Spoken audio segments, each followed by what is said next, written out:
গভীর রাতে হঠাৎ আকাশ কাঁপিয়ে উঠল একের পর এক ড্রোন বিস্ফোরণের শব্দ। অথচ সেই জাহাজগুলোতে ছিল কেবল মানবিক ত্রাণ, গাজার অনাহাই মানুষের জন্য। হ্যাঁ, গাজায় ইসরায়েলি অবরোধ ভেঙে ত্রাণ পৌঁছে দিতে বার্সেলোনা থেকে যাত্রা করা গ্লোবাল সুমুদ ফ্লোটিলা আজ গুরুতর হামলার শিকার হয়েছে।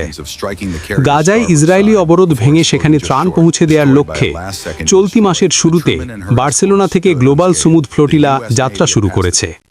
ফিলিস্তিনের অবরুদ্ধ গাজার দিকে যাত্রা করা গ্রিসের উপকূলে অবস্থিত সাহায্যকারী নৌযানগুলোর কাছাকাছি মঙ্গলবার 23 সেপ্টেম্বর গভীর রাতে একাধিক ড্রোন বিস্ফোরণের শব্দ শোনা গেছে। ত্রাণ বহরের আয়োজক ও ফিলিস্তিনপন্থী কর্মীরা জানিয়েছেন, এ সময় আকাশে ইসরায়েলি ড্রোনের উপস্থিতিও লক্ষ্য করা গেছে। গ্লোবাল স্মুথ ফ্লোটিলা এক বিবৃতিতে জানিয়েছে, একাধিক ড্রোন ও অজ্ঞাত বস্তু পড়তে দেখা গেছে। এর ফলে যোগাযোগ বিচ্ছিন্ন হয়েছে এবং বেশ কয়েকটি নৌযান থেকে বিস্ফোরণের শব্দ শোনা গেছে। আমরা এই মুহূর্তে হামলাগুলো সরাসরি প্রত্যক্ষ করছি, তবে আমরা ভয় পাইনি।